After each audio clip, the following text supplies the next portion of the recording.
যারা এই প্রস্তুতি নিয়ে গেছেন তাদের ইতিহাস দুনিয়ার বুকে এখনো রাখা আছে। সমস্ত ইতিহাস মোছে, কিন্তু কিছু ইতিহাস কোনোদিন মুছানো যায় না। ছোটবেলা যে ইতিহাসগুলা পড়ছি স্কুলের বইয়ে, এখন ওই ইতিহাসগুলা নাই।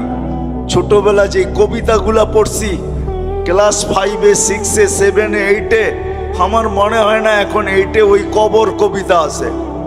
আমি জানি না, কিন্তু মনে হয় ওই কবর কবিতা এখন ক্লাস 8-এ নাই। ওইখানে তোর দাদির কবর ডালিম গাছের নিচে, এটা মনে হয় এখন আর জসিমউদ্দিনের ওই কবিতা নাই।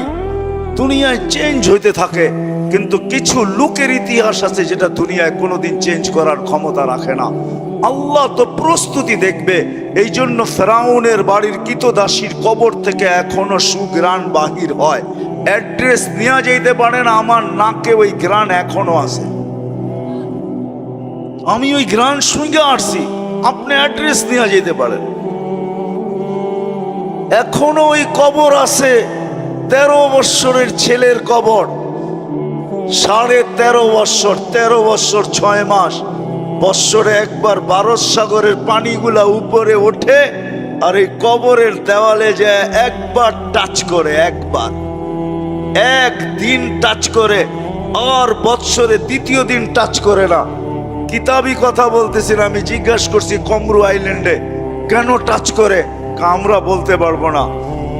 আমি বলছি কিতাবি কথা না, আমার বিবেক বলে বৎসরে একবার যখন আসে ভারত মহাসাগর, মনে হয় আল্লাহকে বলে, আল্লাহ মদিনা মুনাওয়ারায় যে রওজায়ে আতহারে চুমা খাওয়া আমার পক্ষে সম্ভব না, কিন্তু মুহাম্মদ ইবনে উসমান ইবনে আফফান, উসমান রাদিয়াল্লাহু তাআলা আনহুর ছেলে, নামও মুহাম্মদ, ওই ফ্যামিলির সাথে সংযুক্ত, আমার পদদেশে শুয়ে আছে, একবার অনুমতি দে না বৎসরে এই মুহাম্মদের কবরে চুমা খায়া, ওই মুহাম্মদের কবরে চুমা খাওয়ার স্বাদ নিতে চাই। আপনি বলবেন এটার প্রমাণ আপনি কি করে দিবেন? আরেক হাদিস দিয়ে প্রমাণ দেওয়া যাবে যেটা সত্য। জাবের রাদিয়াল্লাহু তাআলা আনহু বলেন, আল্লাহর রাসূল ঘুমায় আছে, আমি পাশে বসে আছি, দেখতেছি দূরের থেকে গাছটা মানুষের মতো হাঁটতে হাঁটতে আসলো, আল্লাহর রাসূলের মাথার কাছে দাঁড়ায় গেল।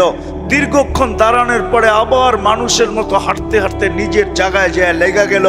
বুঝাই যাইতেছিল না ও একবার উঠছে আবার ফিরত আসছে।